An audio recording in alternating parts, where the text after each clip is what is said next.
Did you go to a bullfight?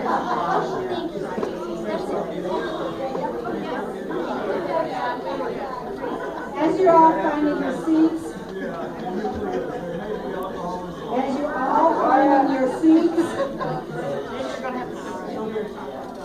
I'd like to make an announcement as you're all finding your seats. The packets in front of you are a gift from our mother. They are not her ashes, and they are not marijuana. They God! are flower seeds. So please take them home and enjoy them. Bear with me. I'm hoping to be able to make it through this.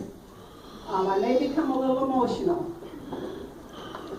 I'd like to thank our family, our friends, and comrades for joining us today in celebration of the life of Veronica Regina Schmeltz Lyons.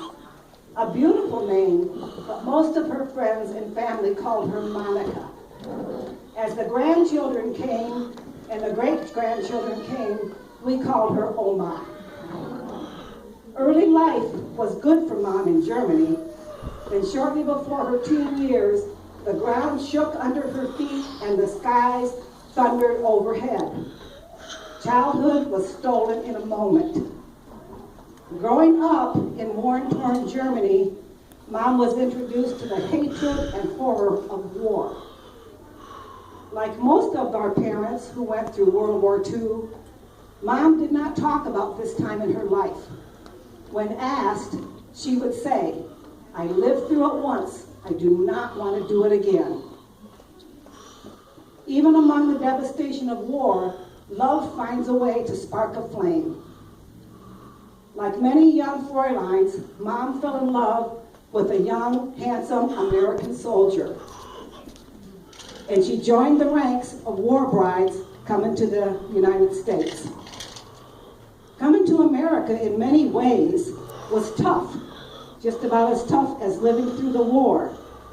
The soldiers flew home first, and the war brides arrived later. After arriving in America, Mom sometimes found herself in hostile territory. Unable to speak her truth and be understood, she decided to break the language barrier. Comic books to the rescue. I guess they had a way for teaching the American language, more so than just having fun with them.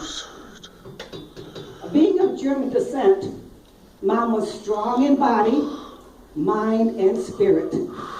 Having survived a world war, she knew how to make ends meet, and she was fierce of action.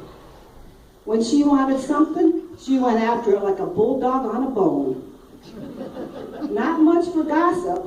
She told you directly to your face what was on her mind. Oh yes, there were times she spoke in less than a complimentary fashion, but never with malice. I am sure we could all be a little more like that. Maybe a little bit of a filter applied. Mom taught us many things in her own way. She had little patience, so we learned to have more. She rarely held her tongue, but when something was on her mind, we tend to be a little more quiet. Even walking around the elephant in the room. She showed her love in quiet little ways, being reluctant in early years to give hugs.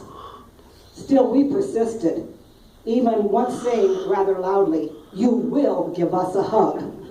She actually became a pretty good hugger. We, on the other hand, hug everyone we meet.